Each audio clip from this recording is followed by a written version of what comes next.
విగ్రహాలను అమ్ముకునేటువంటి వారు, విగ్రహాలను అమ్ముకొని జీవనము సాగించేటువంటి వారు, అటువంటి వారిని ఏమి చేశారనంటే యెహోవా దేవుల వారు ఇక్కడ ఆదికాండము 11వ అధ్యాయం వరకు ఒక స్పెల్ అది, అక్కడ 11వ అధ్యాయం వరకు మరి 2000 సంవత్సరాల చరిత్ర అది. 11వ అధ్యాయము ఆదికాండము 1వ వచనము నుంచి మరి 11వ అధ్యాయము కరెక్ట్గా ఆ వచనం కూడా చూపిస్తాను మీకు. 11వ అధ్యాయము 12వ అధ్యాయంకి వెళ్ళవచ్చు ముందు ఆ 11వ అధ్యాయము 26వ వచనం వరకు, అంటే 25 వరకు, 11వ అధ్యాయము 25 వరకు చాలమ్మా, చదవక్కర్లా, వద్దమ్మా చదవద్దని చెప్పి 11వ అధ్యాయము 25వ వచనం వరకు అది ఎంత చరిత్ర అని అంటే 2000 సంవత్సరాల చరిత్ర, 2000 సంవత్సరాల చరిత్ర. అక్కడ నుంచి 26వ వచనం నుంచి ఆదికాండం 11వ అధ్యాయం 26వ వచనం నుంచి అపోస్తుల కార్యముల వరకు 2000 సంవత్సరాల చరిత్ర. ఎక్కడి నుంచి ఎక్కడికి? మొట్టమొదటిగా ఆదికాండము 11వ అధ్యాయము 25వ వచనం వరకు 2000 సంవత్సరాల చరిత్ర. 26వ వచనం నుంచి ఆదికాండం 11వ అధ్యాయం 26వ వచనం నుంచి అపోస్తుల కార్యముల వరకు మరి ఒక 2000 సంవత్సరాల చరిత్ర. ఆఫ్టర్ దట్ ప్రస్తుతం మనం జరుగుతున్నటువంటి చరిత్ర క్రీస్తు యేసు ప్రభుల వారు శిలువ మరణం అయ్యేంత వరకు జరిగినటువంటి చరిత్ర. కనుక ఇక్కడ చూస్తే అనాది కాలము అనగా ఇక్కడ అబ్రహాం గారు నాటికి మరి ధర్మశాస్త్రం రాలా. ధర్మశాస్త్రం ఎప్పుడు వచ్చింది? మోషే గారి కాలంలో ధర్మశాస్త్రం వచ్చింది. అయితే ఇక్కడ ధర్మశాస్త్రము లేదు. లేకపోయినప్పటికీ కూడా ఎవరు? హానోక్ గారు ఎంతకాలం నడిచారు? 300 సంవత్సరాలు హానోక్ గారు దేవునితో నడిచేట్లుగా మనము లేఖన భాగాల్లో చూస్తాం. 5వ అధ్యాయము ఆదికాండం 5వ అధ్యాయము 24వ వచనంలో 23 హానోకు దినములన్నీ 365 ఏండ్లు. హానోకు దేవునితో నడిచిన తరువాత దేవుడు అతనిని తీసుకొని పోయెను గనుక అతడు లేకపోయెను. సచ్ ఎ లాంగెస్ట్ జర్నీ ఎవరు చేశారంటే యెహోవా దేవుల వారితో హానోకు చేశారు. అప్పటికి ధర్మశాస్త్రము లేదు. ధర్మశాస్త్రము లేకపోయినప్పటికీ యెహోవా దేవుల వారితో తన ప్రయాణం ఎప్పుడు ప్రారంభించారంటే తన 65వ ఏట ప్రారంభించి మరి నడుచుకుంటూ మరి ఆయన ఆ యొక్క జీవిత యాత్రలో అతను చేసేటువంటి మరి సంసారాన్ని వదలలేదు. సంసారాన్ని చూసుకుంటూనే దేవునితో ఎంతకాలం నడిచారండి? 300 సంవత్సరాలు. ఇది సచ్ ఎ లాంగెస్ట్ జర్నీ. అప్పటికి ధర్మశాస్త్రం అనేది లేకపోయినప్పటికీ యెహోవా దేవుల వారితో హానోకు ఎంతకాలం నడిచారు అని అంటే మరి 300 సంవత్సరాలు. ఆఫ్టర్ దట్ జలప్రళయం వచ్చింది. జలప్రళయం వచ్చి మరి 7వ అధ్యాయం అంతా అదే జలప్రళయం రావడం. 6వ అధ్యాయం జలప్రళయం రావడం. 7వ అధ్యాయం నుంచి మరలా ఒక ఎనమండుగురు మాత్రమే మిగిలారు. ఆ ఎనమండుగురు ఎవరు? నోవహు కుటుంబం. నోవహు భార్య, 3 కుమారులు, 3 భార్యలు, వాళ్ళు మాత్రమే మిగిలారు. మిగిలిన వారు యావత్ ప్రపంచంలో నీతిమంతుడు ఎవరు అని అంటే మరి 7వ అధ్యాయము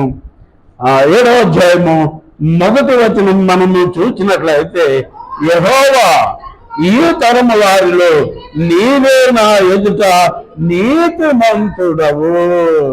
ఎవరండి? నీతిమంతుడు. నీతి అంటే చెప్పండి. నీతి అంటే అబ్రహాము యెహోవాను నమ్మెను, అది అతనికి నీతిగా ఎంచబడిన. అనగా మనము దేవుని నమ్మడమే. మనము దేవుని నమ్మినట్లయితే మనమే నీతిమంతులం. మనము దేవుని నమ్మినట్లయితే మనమే నీతిమంతులం. కనుక ఇక్కడ ఆయన అబ్రహాం గారు ఎక్కడికి వెళ్ళాలో తెలియదు, ఎక్కడికి వెళ్ళాలో తెలియకుండానే నీవు 12వ అధ్యాయము 1వ వచనాన్ని మనము చూస్తే, యెహోవా, నీవు లేచి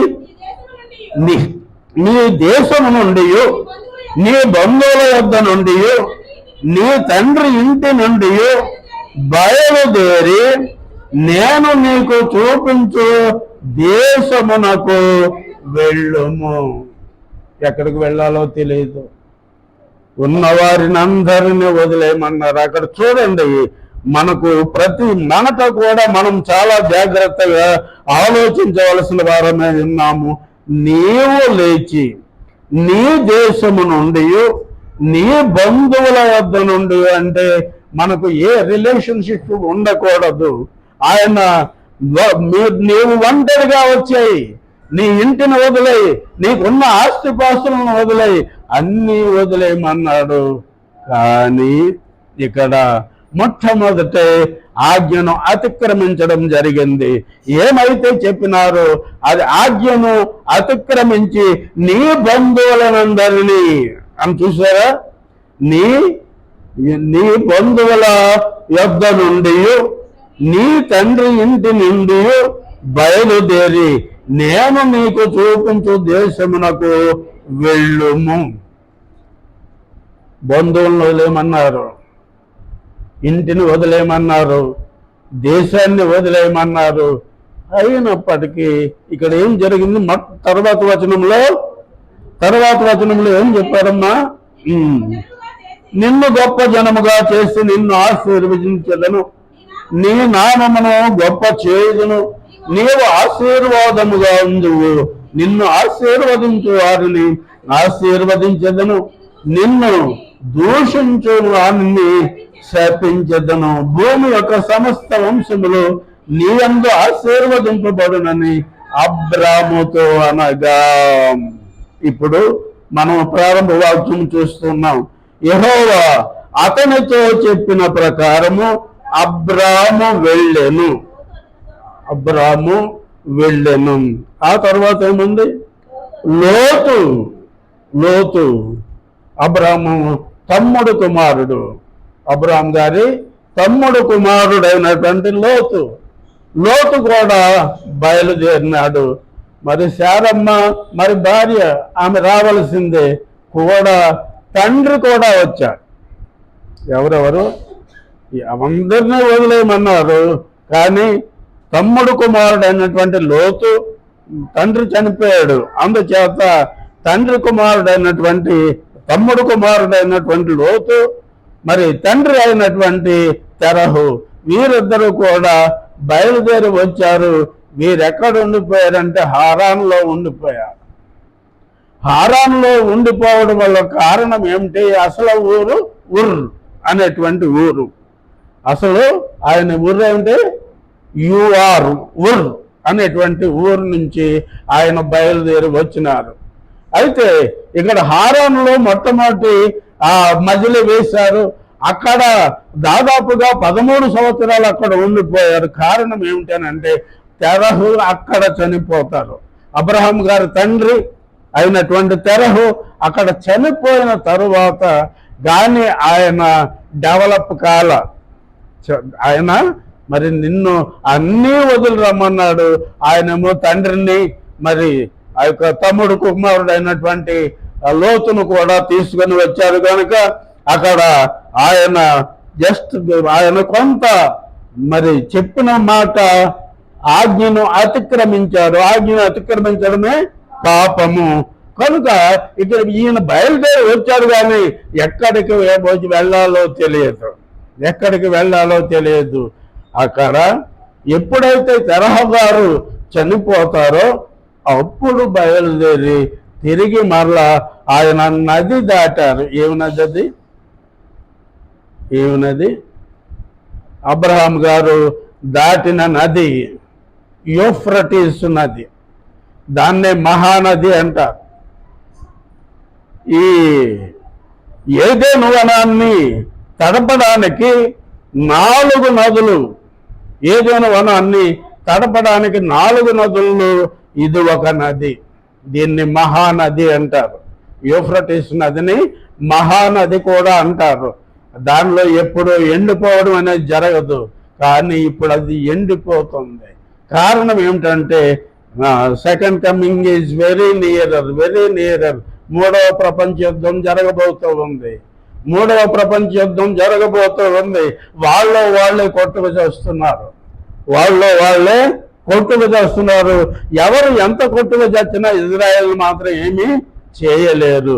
కనుక ఇక్కడ మరి ఈ యూఫ్రటీస్ నదిని దాటినాడు, యూఫ్రటీస్ నదిని దాటినాడు, యూఫ్రటీస్ నదిని దాటినాడు. కనుక అబ్రహాం గారికి ఏం పేరు వచ్చింది?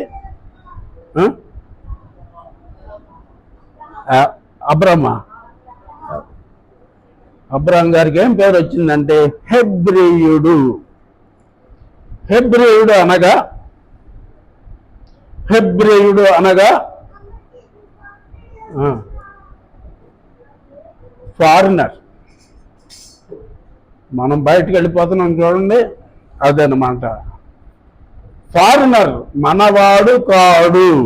అసలు అర్థం హెబ్రీయుడు అనగా మనవాడు కాడు అనేటువంటి అర్థం. కనుక ఇక్కడ కల్దీయ దేశాన్ని వదిలి ఆయన మరి కనాను దేశానికి వెళ్ళినారు.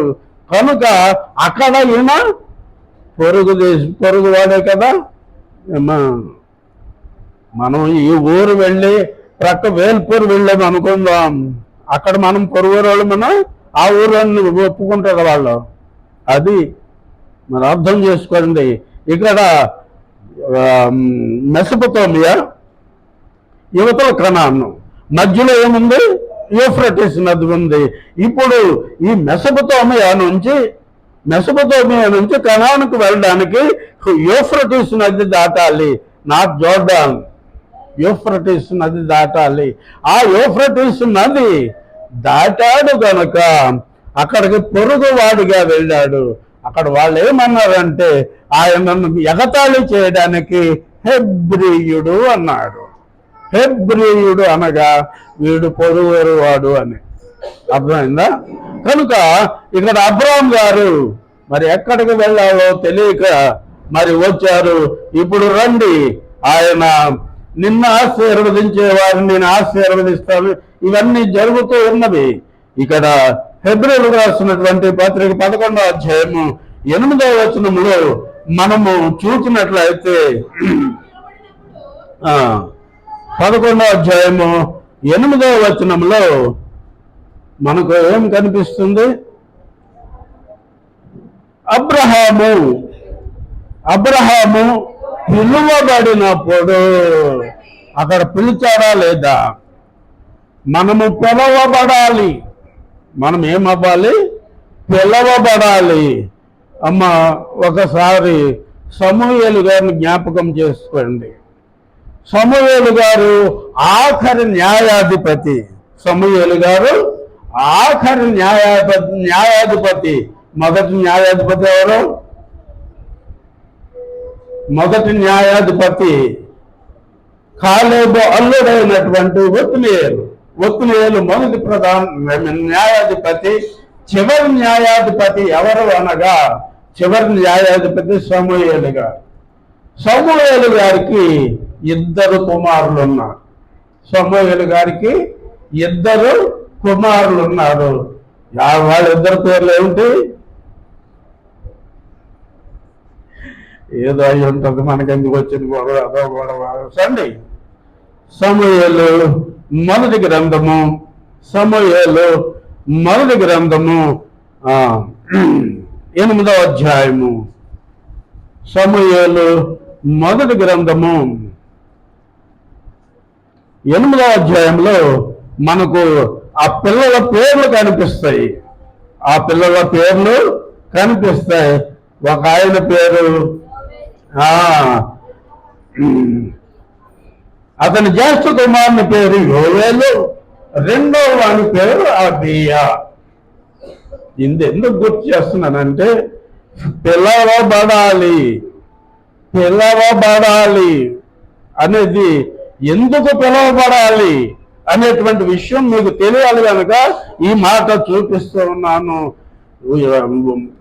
యోవేలు, అబియా వీరిద్దరూ సమూయేలు గారి కుమారులు. అయితే ఆయన ముసలాడు అయిపోయాడు.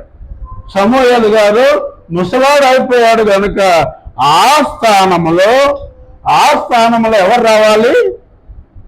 కుమారులు అని అనుకున్నారు. కానీ కాదు. అది చదువు సంధ్య లేకుండా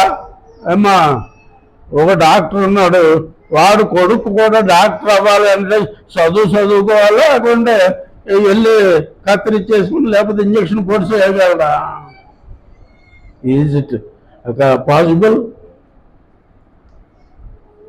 తండ్రి డాక్టరే, సరిగ్గా అర్థం చేసుకోండి. తండ్రి డాక్టరే, మరి కుమారుడు కూడా తండ్రి డాక్టర్ కనుక కుమారుడు డాక్టరా? డాక్టర్ భార్యని డాక్టర్ అమ్మగారు అంటారు, ఏమి రాకపోయినా కానీ కదా. పాస్టర్ అమ్మగారు భార్యని పాస్టర్ అమ్మగారు అంటారు, అంటే ఊరు రాకపోయినా కానీ. ఇది కరెక్ట్ ఆర్ నాట్? కాదా? కరెక్ట్ కదా? ఏం అర్థం చేసుకుంటున్నారు మీకు అయితే తెలియట్లేదు. ఇప్పుడు డాక్టర్ ఉన్నాడు, డాక్టర్ కుమారుడు ఉన్నాడు. డాక్టర్ మరి అయిపోయిన తర్వాత ముసలోడు అయ్యాడని తీసుకొచ్చి వాడి కొడుకుని అంటే ఊరాదు కూర్చోబెడితే ఏం చేస్తాడు? కనుక ఓ పాస్టర్ ఉన్నాడు కనుక పాస్టర్ భార్య మరి పాస్టర్ అమ్మే ఏమన్నా తెలుసా? అది నా పాయింట్. భర్త పాస్టర్ అంతవరకే, భార్య పాస్టర్ అమ్మగారు అనిపించి ఉంటుంది కానీ షీ డజంట్ నో ఎనీథింగ్. అలాగే ఇక్కడ సమూయేలు గారు న్యాయాధిపతి, ఒప్పుకున్నారా? న్యాయాధిపతి అయినంత మాత్రాన అతనికి ఉన్న 2 పిల్లలు కూడా న్యాయాధిపతులు చేయవచ్చా? దేవుని చేత నియమింపబడాలి. ఇప్పుడు చూడండి 2వ వచనం 3వ వచనం చూడండి. వీరు బెర్షెబాలో న్యాయాధిపతులుగా ఉండిరి. అతని కుమారులు అతని ప్రవర్తనను అనుసరింపగా ధనాపేక్షులై లంచములు పుచ్చుకొని న్యాయమును త్రిప్పివేయగా, ఇక్కడ న్యాయం అన్యాయం అయిపోతుంది, అన్యాయం న్యాయం అయిపోతుంది. ఎందుచేత? వాడికేమీ తెలియదు. అయినప్పటికీ న్యాయాధిపతిగా నిలవబెట్టారు. న్యాయాధిపతిగా నిలవబెట్టినంత మాత్రాన మరి వాళ్ళకు ఏమన్నా లా తెలుసా? ధర్మశాస్త్రం తెలుసా? తెలియదు. అయినప్పటికీ ఏమి చేశారు అంటే వారిద్దరిని ఆయన ప్రవర్తన, సమూయేలు గారి ప్రవర్తన ఎటువంటిది అనేది మీకు వాక్యమే చూపిస్తాను. సమూయేలు గారి ప్రవర్తన నీ ప్రవర్తన వంటిది కాదు అన్నాడు. చూడండి, ఇక్కడ చూడండి 3వ వచనం, 8వ అధ్యాయం 3వ వచనంలో వీళ్ళు బెర్షెబాలో న్యాయాధిపతులుగా ఉండిరి. అతని కుమారులు అతని ప్రవర్తనను అనుసరింపక. ప్రవర్తన ఎవరి ప్రవర్తన? సమూయేలు గారి ప్రవర్తన. సమూయేలు గారి ప్రవర్తన అనుసరింపక. మరి ఎవరు ఆ ప్రవర్తన? ఆయన ప్రవర్తన ఏమిటి చూద్దాం. సమూయేలు మొదటి గ్రంథము 12వ అధ్యాయము మొదటి వచనము. ఆ మొదటి అక్కర్లేదు, ఆ మూడో చూద్దాం. చూడండి, ఇదిగో నేనున్నాను, నేను ఎవరి యొద్దనైనను తీసుకుంటున్నా, యజ్ఞనైనను తీసుకుంటున్నా, ఎవని గార్ధమనైనను పట్టుకుంటున్నా, ఎవరికైనా అన్యాయము చేసినా, ఎవరికైనా బాధ పెట్టినా, న్యాయము నాకు అగపడకుండా ఎవని యొద్దనైనను లంచము పుచ్చుకుంటున్నా, అలాగూ చేసిన యెహోవా సన్నిధిని ఆయన అభిషేకము చేయించిన వాని ఎదుట వాడు నా మీద సాక్ష్యము పలుకోవలను, అప్పుడు నేను మీ ఎదుట దానిని మరలా నిత్తునను. కనుక క్రైస్తవ జనాంగమా, ఆయన ప్రవర్తన ఏమిటి? ఆయన ఎక్కడ లంచాలు పుచ్చుకొనలేదు, ఎవరి దగ్గర లంచాలు పుచ్చుకొనలేదు, ఎవరి ఎద్దును ఆశించలేదు, ఎవరి గాడిదను ఆశించలేదు. నిర్గమకాండం 20వ అధ్యాయము 16వ వచనాన్ని మనము చూస్తే, నీ పొరుగువాని దగ్గు దేనిని ఆశించవద్దు అంటూ ఉన్నారు. 16, 17, 18 వచనాలు మనకు ఆయన ధర్మశాస్త్రము 10 ఆజ్ఞల్లో చివరి 3 ఆజ్ఞలు అవి నీ పొరుగువాని మీద అబద్ధ సాక్ష్యము ఉన్నది. 16వ వచనం, నీ పొరుగువాని మీద అబద్ధ సాక్ష్యము పలుకకూడదు, నీ పొరుగువాని ఇల్లు ఆశింపకూడదు, నీ పొరుగువాని భార్యనైనను, అతని దాసునైనను, అతని దాసునైనను, అతని ఎద్దునైనను, అతని గాడిదనైనను, నీ పొరుగువాని దగ్గు దేనినైనను ఆశింపకూడదు. ఇది ఆజ్ఞలు ఇచ్చినటువంటి మొదటి 10 ఆజ్ఞలు. ఈ 10 ఆజ్ఞల్లో చివరి 3 ఆజ్ఞలు ఇవి. అది తూచా తప్పకుండా ఎవరు పాటించారు? ఇప్పుడు తూచా తప్పకుండా ఎవరు పాటించారు? సమూయేలు గారు. ఇప్పుడు ఆయన చెప్పుకున్నాడు కదా, సమూయేలు గారు పాటించారు. అయితే అటువంటి ప్రవర్తన ఎవరికి లేదు? సమూయేలు గారి కుమారులకు లేదు, సమూయేలు గారి కుమారులకు లేదు అంటూ ఇక్కడ మనకి ఈ వాక్యంలోనే చూపిస్తూ ఉన్నారు. వీరు బేర్షెబాలో న్యాయాధిపతులుగా ఉండిరి, అతని కుమారులు అతని ప్రవర్తనను అనుసరింపక ధనాపేక్ష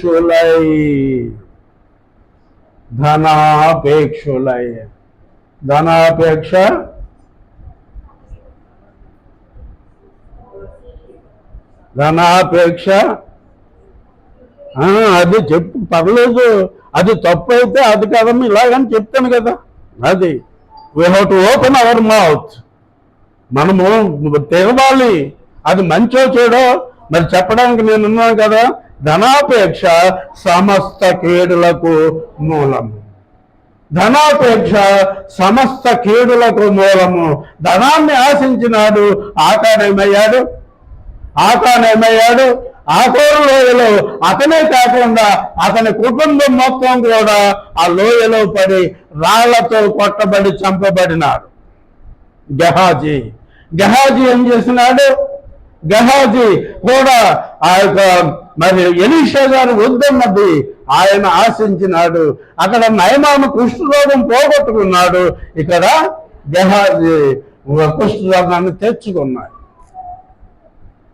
ధనాపేక్ష వాళ్ళతోటి పోలదు, వాళ్ళ కుటుంబం మొత్తం. కనుక ఇక్కడ సమూయేలు గారు ఏం చేశారంటే మరి వాళ్ళిద్దరిని కూడా తీసివేయడం జరిగింది. ఇప్పుడు ఏర్పాటు చేసుకోవాలి, పిలిచిన పిలుపు అంటున్నారు. 11వ అధ్యాయము 8వ వచనము, 11వ అధ్యాయం హెబ్రీ 11:8లో పిలిచిన పిలుపు అనేటువంటి మాట మనకు కనిపిస్తుంది. పిలిచిన పిలుపు. కనుక ఇక్కడ చూడండి,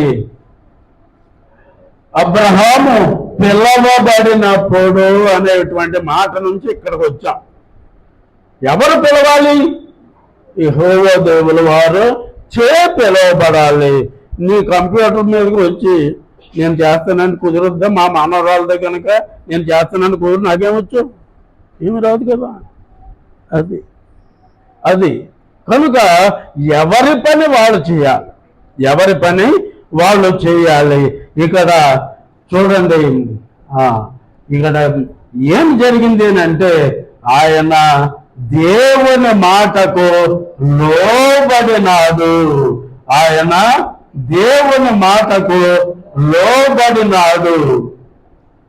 ఇక్కడ చూడండి 11వ వచనం, 11 విశ్వాసమును బట్టి శారాయి వాగ్దానము చేసిన వాడు నమ్మదగిన వాడని ఎంచుకొనెను గనుక తాను వయసు గతించినప్పుడు గర్భము ధరించుటకు శక్తి పొందెను. She was conceived at the age of 89. తన 89వ ఏట. అప్పటి వరకు మనం బ్రతికే ఉన్నాం. అటువంటిది శారమ్మ గారు విశ్వాసమును బట్టి, అసలు విశ్వాసం అంటే ఏంటి చెప్పాను కదా. 11 మొదటి వచనంలో ఉంటుంది ఆ మాట. కనుక ఇక్కడ విశ్వాసమును బట్టి దేవుని నమ్మెను. ఆమెకు ఏం జరిగింది? మరి తన 89వ ఏట మరి వాగ్దానము చేసిన వాడు నమ్మదగిన వాడు కనుక ఎంచుకొనలేదు కానీ తాను వయసు గతించినదైనను గర్భము ధరించుటకు శక్తి పొందెను. అందుచేత మృతతుల్యుడైన ఆ యొకను నుండి సంఖ్యకు ఆకాశ నక్షత్రముల వలన సముద్రమందలి లెక్కింపు సత్యము కాని ఇసుక వలెను సంతానము కలిగెను. శారమ్మ గారి గురించి మరి ఒక మాట మనము చూస్తాం. పేతురు రాసిన మొదటి పత్రిక 3వ అధ్యాయము, పేతురు రాసిన మొదటి పత్రిక 3వ అధ్యాయము ఆ యొక్క 6వ వచనం. ఆ ప్రకారము శారా అబ్రహామును యజమానుడని పిలుచుచు. ఇంకా మీకు అది రాలేదు కానీ భర్తలను ఏమని పిలవాలి? ఆ వెనకాల వాళ్ళు అందరికీ తెలుసు. ఎంత చక్కగా పిలుస్తారంటే, ఏయ్ ఏయ్ ఎవడాడు గేదె? నిజమే గేదె. ఎందుచేత? కొనబడిన. ఎవరండి? మీరంతా వారిని కొనుక్కున్నారు లక్షలు పెట్టి. అందుచేత వారు మిమ్మల్ని అలా పిలవలసిందే, వారు పడవలసిందే. మేము ఎంత చక్కని పిలుస్తారు. కానీ ఇక్కడ శారమ్మ గారు ఏమని పిలుచున్నారు అని మనకు లేఖన భాగంలో కనిపిస్తుంది అని అంటే, ఆ ప్రకారము అబ్రహామును యజమానుడని పిలుచుచు అతనికి లోబడి ఉండెను. అతనికి ఏమైందండి? లోబడి ఉండెను. మనం కొనుక్కున్నా సరే భర్తలకు మనం ఏమై ఉండాలి? లోబడి ఉండాలి. 1వ వచనం, 3వ అధ్యాయము 1వ వచనం. అటువలే స్త్రీలారా మీరు మీ స్వపురుషులకు లోబడి ఉండు. ఎవరికి?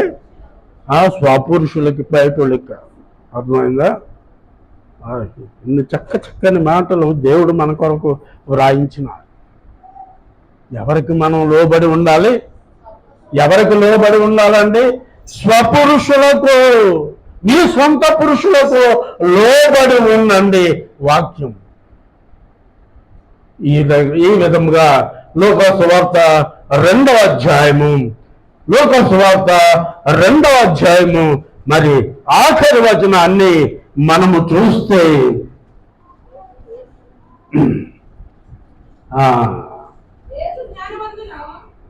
51 చదువుదామమ్మా. అంతటా ఆయన వారితో కూడా బయలుదేరి నజరేతునకు వచ్చి వారికి ఏమై ఉన్నాడు? ఎవరు? క్రీస్తు యేసు ప్రభుల వారు తల్లిదండ్రులకు లోబడి ఉన్నారు అప్ టు 30 years. ఇది 12వ ఏట, ఆయన 12వ ఏట జరిగినటువంటి సిచ్యుయేషన్. 12వ ఏట నుంచి 30వ ఏట అంటే మధ్యలో ఎంత ఉంది? 18 సంవత్సరాలు. ఈ 18 సంవత్సరాలు తల్లిదండ్రులకు లోబడి ఉన్నారు. అందుచేతనే ఆయన ఆ స్థితిలో ఉన్నారు. మనము దేవునికి లోబడి ఉండాలి. అబ్రహాం గారు దేవునికి లోబడి ఉన్నారు. అందుచేత ఆయన స్థితి అటువంటిది. ఇర్మియా గ్రంథం 35వ అధ్యాయము 5-6 వచనాలు. ఐ థింక్ మరి తప్పు అయితే క్షమించాలి, చూద్దాం, నేను కూడా వెతుక్కుంటాను. ఇర్మియా గ్రంథము 35వ అధ్యాయము చూడండి, 5వ వచనం చూడండి తల్లి. నేను రేఖాబీయుల ఎదుట ద్రాక్షారసముతో నిండిన పాత్రలను గిన్నెలను పెట్టి ద్రాక్షారసము త్రాగుడని వారితో చెప్పగా, వారు పిల్లలంతా వినండి, అందరికీ కావలసింది ఇది. మా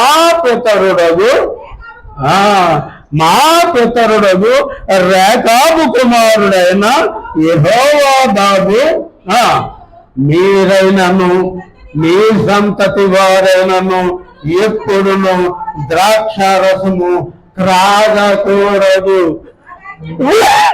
ఇది ఏనాడో ఇవ్వబడినటువంటి ఆజ్ఞ. ఈ రేఖాబీయులు అనేటువంటిది మనకు ఉండదు. ఆర్షం వాళ్ళ గ్రంథంలో ఉంటుంది. రేఖాబీయులు, మక్కాబీయులు అని ఇంకా 2-3 గ్రంథాలు వాళ్ళకు ఉన్నవి, మనలో లేదు.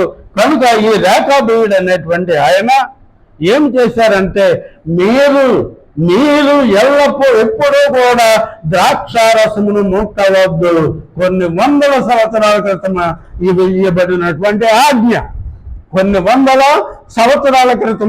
ఇవ్వబడినటువంటి ఆజ్ఞ, అది ఇప్పటికీ వారు ఏమి చేస్తున్నారు? మా పితరుడైనా మీరైనను మీ సంతతి వారైనను ఎప్పుడును ద్రాక్షారసము త్రాగకూడదని మాకు ఆజ్ఞాపించిన కనుక మేము. ఇప్పుడు రైనో సినిమాకి వెళ్ళొద్దంటే అయితే ఏంటది ప్రైవేట్ క్లాసులో ఏమంటారు? ఆ క్లాసు మర్చిపోయాను నేను. ప్రైవేట్ క్లాసు ఉందని ఎందుకెంత లేటుగా వచ్చావని అడిగి తల్లిదండ్రులు లేరు అనుకొని చెప్తున్నాను. ఎందుకు ఇంత లేటుగా వచ్చావంటే ఏమని చెప్తారు? ఏమండి చెప్పండి.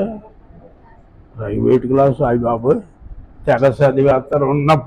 ఉన్న క్లాసులో చెప్పింది చదవలేరు, మళ్ళీ ప్రైవేట్ క్లాసులు. ఈ ప్రైవేట్ క్లాసులు ఎక్కడ? సినిమా హాల్లోనూ, చెట్ల కింద, పుట్ల కింద. నేను మొన్న కారులో అర్ధరాత్రి 11ంటికి వస్తూ ఉన్నా. 2 మోటార్ సైకిళ్ళు ఆగి ఉన్నవి అక్కడ ఊరు వెలుపల. ఒక అమ్మాయి, ఒక అబ్బాయి. ఆ టైంలో ఆ అమ్మాయి మగాడిని వదిలేసి ఆ అమ్మాయి ఆ టైంలో అక్కడ ఉండవలసిన అవసరం ఉందా చెప్పండి. ఇది మన పిల్లల ఎడల మనం ఎంత జాగ్రత్త కలిగి ఉన్నాం. మనము ఎలా ఉన్నామో మన పిల్లలు అలా ఉంది. మరి యెహెజ్కేలు గ్రంథం 16వ అధ్యాయము 44వ వచనము ఇది మీ అందరికీ తెలిసిందే. కనుక మనం ఎవరికి లోబడి ఉండాలి? ఇక్కడ ఎప్పుడో ఇవ్వబడినటువంటి ఆజ్ఞ, రేఖాబీయులకు ఇవ్వబడినటువంటి ఆజ్ఞ, యెహోనాదాబు అనేటువంటి ఆయన ఇచ్చినటువంటి ఆజ్ఞ, ఆయన త్రాగొద్దన్నాడు. చూడొచ్చాడేంటి ఏమండి? ఎప్పుడు 300-400 సంవత్సరాల క్రితం ఇవ్వబడినటువంటి ఆజ్ఞ. ఈనాటికి వారు ఆ ఆజ్ఞకు ఏమై ఉన్నారమ్మా? God bless you. లోబడి కనుక మనము ఆఖరి వచనం చూపించి ముగిస్తాను. ఆఖరి వచనం సామెతల గ్రంథము 29వ అధ్యాయము, సామెతల గ్రంథము 29వ అధ్యాయము 1వ వచనము. ఎన్నిసార్లు గద్దించినను లోబడని వాడు మరి తిరుగు లేకుండా హఠాత్తుగా నాశనమవును. అమ్మా, మనకి ఏదైనా వచ్చింది అని అంటే అప్పటికప్పుడు వచ్చింది కాదు, గుర్తుపెట్టుకోవాలి. మనం ఏది గుర్తుపెట్టుకోవాలంటే మనకి ఏదైనా మరి ఒకటి ప్రికాషన్ అయ్యండి వచ్చే హెచ్చరిక, రెండవది మనకు వచ్చేటువంటి ఆ శోధన అప్పటికప్పుడు వచ్చేది కాదు. దానికి ఎంతో కాలంగా ఆయన చెబుతూ ఉంటారు, ఎంతో కాలంగా ఆయన చెప్తూ ఉంటారు. దైవ సేవకుల ద్వారా మీరు హెచ్చరించబడుతూ ఉంటారు. ఈవెంతో మీరు దేవుని మాట వినకపోయినట్లయితే అప్పుడు అది మీ మీదికి వస్తుంది. నోవహు గారి కాలం చూడండి. నోవహు గారి కాలము ఎంతకాలం నుంచి మరి ఆ యొక్క వాక్యము మరి జలప్రళయం వస్తుంది, జలప్రళయం వస్తుంది, జలప్రళయం వస్తుంది అనేటువంటిది ఆయన ప్రకటిస్తూ ఉన్నారు. 100 సంవత్సరాల పైనే అయిపోయినాయి. ఎవరైనా మాట విన్నాడా? ఎవరైనా ఆ మాట విన్నారా? ఆయన మండుగురు తప్పించి యావత్ ప్రపంచంలో మనం అది గుర్తుపెట్టుకోవాలి. యావత్ ప్రపంచంలో నీతిమంతుడు ఆయన ఒక్కడే. నోవహు ఆది కాండం 7వ అధ్యాయము 1వ వచనం చూస్తాం కదా. కనుక మనము నీతిమంతులుగా ఉందాము. నీతి అనగా దేవుని నమ్ముకొనుట. ఆయన నమ్ముకుందాం. అట్టి కృప త్రియేక దేవుడు మీకు మాకు మనందరికీ అనుగ్రహించిన గాక. చిన్న ప్రార్థన. మహాగణుడైన మా ప్రియ పరలోకపు తండ్రి, మీ ఘన నామమునకు వేలాది స్తుతులు స్తోత్రములు నాయన. నాయన, ఇంతవరకు మమ్మల్ని కాచి కాపాడి సంరక్షించిన దేవ మీకు వందనములు. ఈ దినాన్న లోబడుట అబ్రహాం గారిని యజమానుడా అని పిలిచి ఆయనకు లోబడి ఉన్నట్లుగా మేము లేఖన భాగాల్లో చూసి ఉన్నాం. కనుక నాయన, మేము మీ మాటకు మేము లోబడే వారిగా ఉండుటకు మీ కృపను చూపించమని ఈ చిన్న ప్రార్థన మీ పాద సన్నిధికి చేర్చుకొనమని త్వరలో మా కొరకై రానయ్యున్నటువంటి యేసయ్య అతి శ్రేష్టమైన నామమున అడిగి పొందుకుంటున్నాం మా ప్రియ పరలోకపు తండ్రి. ఆమె అందరికీ వందనాలు. అవకాశం ఇచ్చిన ఆంటీకి తమ్ముడికి వందనాలు చెల్లిస్తున్నాను.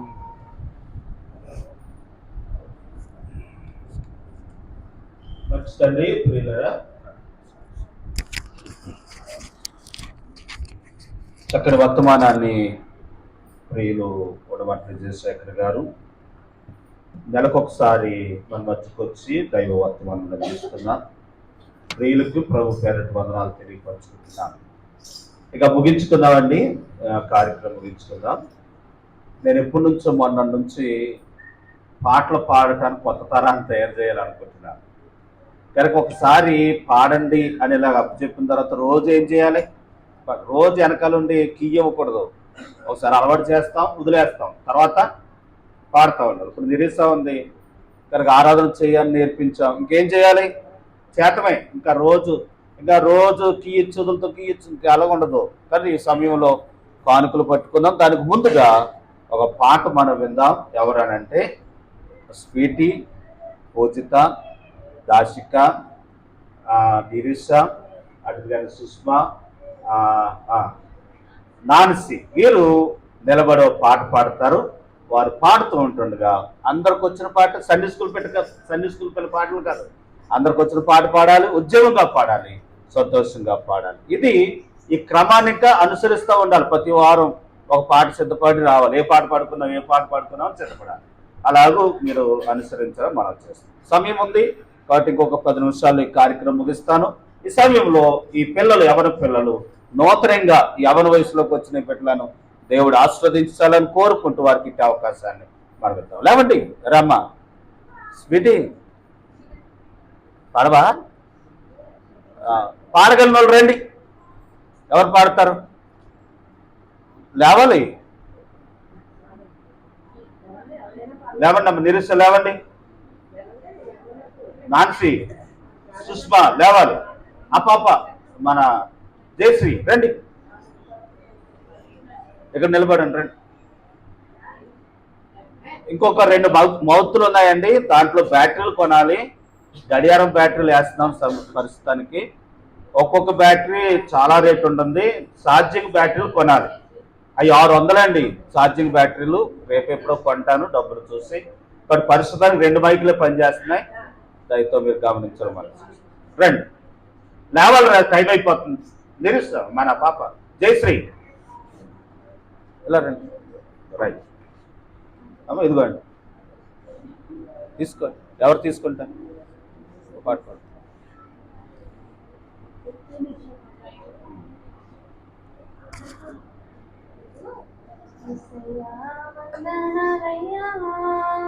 నీ ప్రేమకై వందనాలయ్యా, యేసయ్యా వందనాలయ్యా, ఊరుమా నీ ప్రేమకై వందనాలయ్యా, నన్ను రక్షించినందుకు, పోషించినందుకు, కాపాడినందుకు వందనాలయ్యా, నన్ను రక్షించినందుకు, పోషించినందుకు, కాపాడినందుకు వందనాలయ్యా, వందనాలు వందనాలయ్యా, జగతోటి స్తుతులయ్యా,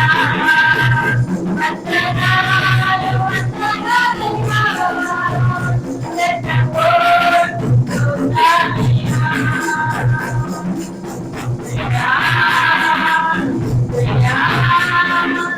యేసయ్యా వందనాలయ్యా, నీ ప్రేమకై వందనాలయ్యా,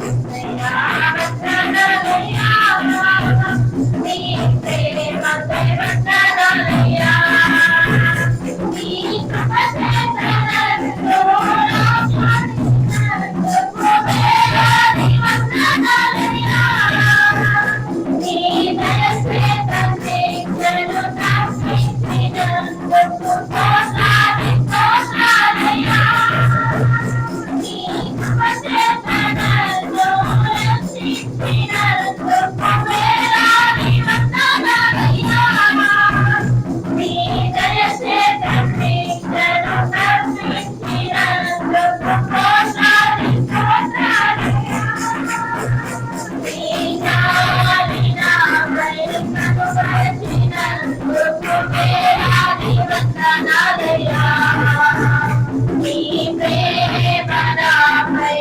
కురిపించినందుకు కోట్లాది స్తోత్రాలయ్యా, నీ జాలి నాపై కనుపరచినందుకు వేలాది వందనాలయ్యా, నీ ప్రేమ నాపై కురిపించినందుకు కోట్లాది స్తోత్రాలయ్యా, వందనాలు వందనాలయ్యా, జగతోటి స్తుతులయ్యా, వందనాలు వందనాలయ్యా, జగతోటి స్తుతులయ్యా,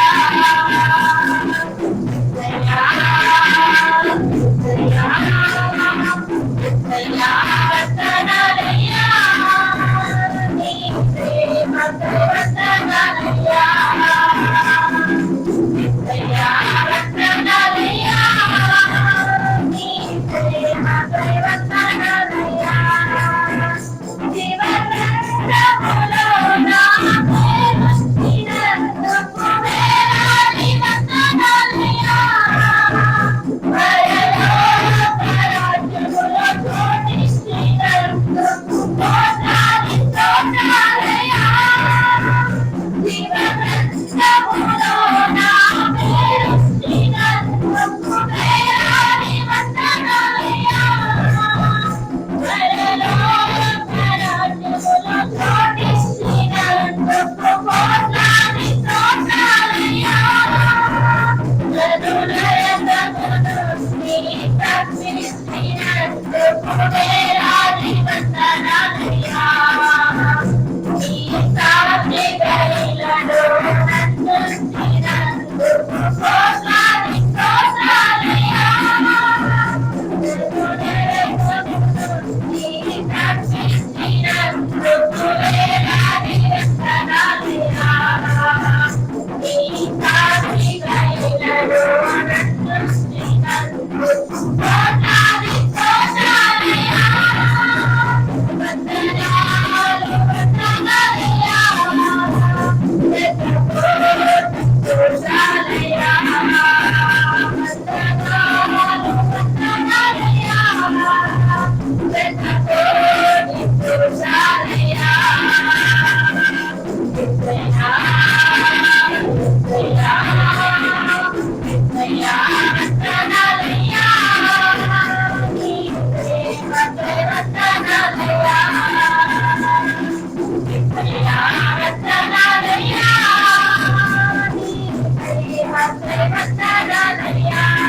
చాలా బాగా పాడారు. మంచిదండి, మంచిదండి. 7 చక్కని బిడ్డలు, యవనస్తులు చక్కని పాటలు పాడి స్తుతించారు. వారికి దైవ దీవెనలు, ఆశీర్వాదాలు దేవుడు కలిగి చేయరు కాక. లావణ్య, రేపు మట్లాది వరకు మళ్ళీ ఏమైనా సిద్ధపరచండి. ఇదిగో నీ రాజు వస్తున్నాడని మీరో సాంగ్ సిద్ధపడండి, అలో సాంగ్స్ నేర్పండి. గుడ్ ఫ్రైడే కోటి, ఈస్టర్ కోటి నేర్పడమ్మా. మనకు నేర్పక్కలొద్దు, అంతా యూట్యూబ్లో వచ్చేసినాయి కాబట్టి చూసి నేర్చేసుకోవచ్చు. అందరూ ఒకసారి దేవునికి స్తోత్రం ఇద్దామండి. హల్లెలూయా. ప్రియులారా, ఈ కార్యక్రమం మనం ముగిస్తున్నాం. రేపు రాత్రి నుండి ఇంకో 10 రోజులు ఉన్నట్టున్నాయి కాబట్టి ప్రతి ఒక్కరు కూడా నైట్ మీటింగ్లకి రావాలని మీకు మనవి చేస్తూ ఉంటున్నాను. అటుగానే రేపు ఆదివారం, వచ్చే ఆదివారం బట్టల ఆదివారం కాబట్టి ప్రతి సంవత్సరం బట్టల ఆదివారం చేస్తూ ఉన్నాం కాబట్టి సిద్ధపడి రండి. యవనస్తులు పిల్లలకు కొంచెం ఈత మట్టలు పట్టుకొస్తాకే శనివారం రోజు ముందుగానే వెళ్ళి పట్టుకు రావాలని కోరుతా ఉన్నాను. యవనస్తులు సహకరించండి. మళ్ళీ ఎవరు మన చందు వచ్చాడండి. చందు, అఖిలేడి ఈరోజు ఆరాధన చేస్తానన్నారు, రాత్రి మాట్లాడారు, దాక్కుంటున్నారు. సార్ మంచిది, అలా రావాలి, ఆరాధన చేయడానికి ముందుకు రావాలి, మీరు రావాలని కోరుకుంటున్నాను. మంచిదని కొంచెం ఆ ఈతాకులు తేవటానికి సుమిత్ తండ్రి, తర్వాత రవి గారు ఇలాంటి వారు, బెన్నీ గారు ఇలాంటి వారు సాయం చేయండి. ఆనంద్ గారు వారు కూడా రావాలని మనం చేస్తున్నాను. ప్రియులారా, గత రాత్రి మరి ఇందులోకి వచ్చిందో లేవో, రైట్, రాత్రి ఈ వెనకాల ఉన్న క్లాత్ సిద్ధపరిచామండి. అది పెట్టడానికి దేవుడు సహాయం చేశారు. మరి ప్రార్థన అయిపోయిన తర్వాత దగ్గరగా 10:30 టైం అయిపోయింది. అఖిల్ గారు, చందు గారు, అటుగానే ఓసన్న గారు, సుభాష్ గారు, అటుగానే విజయరాజు గారు వారు రాత్రి ఉండి పనిచేశారండి. కాబట్టి వీరికి నా ప్రత్యేకమైన వందనాలు తెలియపరుచుకుంటున్నాను. ఇలాంటి పనులు చాలా ఉంటాయి, ఇంకెన్నో చేయాలని ఆలోచనలు ఉన్నాయి. కాబట్టి ఇలాంటి యవనస్తులు కొత్త తరం ముందుకు వస్తే ఇంకా ఇంకా ఇంకా ఇంకా చేయటానికి దేవుడు నాకు సహాయం చేస్తాడు. డబ్బులు కాదు, పనిచేసేవారు కావాలి. ఇలాంటి పనుల్లో సహకరించే వాళ్ళు ఉంటే ఎలాంటి అయినా చేస్తాం. ప్రియులారా, ఈ మందిరానికి కూడా పెయింట్ చాలా సంవత్సరాలు అయింది. ప్రభు చిత్తమైతే దేవుడు బలపరిస్తే ఎవరైనా ఈ విషయాల్లో సాయం చేస్తే పెయింట్ అయిపోద్దాం. కాబట్టి ఆ విషయాల్లో మీరు సహకరించడం మనం చేస్తున్నాం. అటుగా ఈస్టర్ కూడా దగ్గరకు వస్తా ఉంది కనుక మనం ఇదంతా తులపాలు. ఒకసారి ఆ విషయాల్లో ఏమన్నా ఒక రోజు సెలవు చూసుకొని సహకరించాలని మీకు మనవి చేస్తూ ఉంటున్నాను. ప్రియులారా, కార్యక్రమం మనం ముగించుకుంటూ ఉన్నాం. మరి గుడ్ ఫ్రైడే కొరకు సిద్ధపడదాం. సాదే ప్రసాద్ గారు వారు పలహారం సిద్ధపరుస్తున్నారు ఆ రోజు కొరకు. అటుగానే మజ్జిగ మెంటి ఆనంద్ గారు వారు సిద్ధపరుస్తూ ఉన్నారు. వారికి ప్రత్యేకమైన వందనాలు తెలియపరుచుకుంటున్నాను. ఆ విషయాల కొరకై మీరు సహకరించాలని మీకు మనవి చేస్తూ ఉంటున్నాను. ఈ క్లాత్ విషయంలో ప్రియులరా చాలా సహకరించిన దాన్ని బట్టి మీకు వందనాలు తెలియపరుస్తున్నాను. మీ కొరకు ప్రార్థిస్తూ ఉన్నాం. మీ కొరకు నిత్యము దేవుని సన్నిధానంలో మొరపెడతా ఉన్నాం. కాబట్టి ఈ విషయాల్లో ఆలోచన ఇచ్చి ప్రోత్సహించిన వీళ్ళందరికీ, చెయ్యూత కలిపిన వారందరికీ నా ప్రత్యేక వందనాలు తెలియపరుస్తున్నాను. ప్రవీణాంది ఇలా క్లాత్ ఎడితే చాలా బాగుంటుందండి అని వారు ఆలోచన ఇచ్చి ఎంతో వారు ముందు ప్రోత్సహించారు. వారికి నా ప్రత్యేకమైన వందనాలు తెలియపరుస్తున్నాను. నేను మిమ్మల్ని అడిగేది ఏంటంటే, మీరు ఆలోచనలు ఇవ్వండి, సలహాలు ఇవ్వండి, ఇలా చేయండి, ఇలా చేయండి, ఇలా చేయండి. ఈ లైట్లు కూడా ఇదో దీనికి కడదామని అంటున్నారు యవనస్తులు, ఈ ఎదరికి వచ్చేలాగా. మరి ఇలాంటి సలహాలు ఎలాగో చెప్తే ఇక రాబోయే రోజుల్లో ఇంకా ఘనమైన కార్యాలు చేయటానికి దేవుడు సహాయం చేస్తారు. అట్లా దేవుడు మనకి సహాయం దయచేది గాక. ఆమేన్. అందరూ ఒకసారి దేవుని స్తోత్రం ఇవ్వండి. హల్లెలూయా.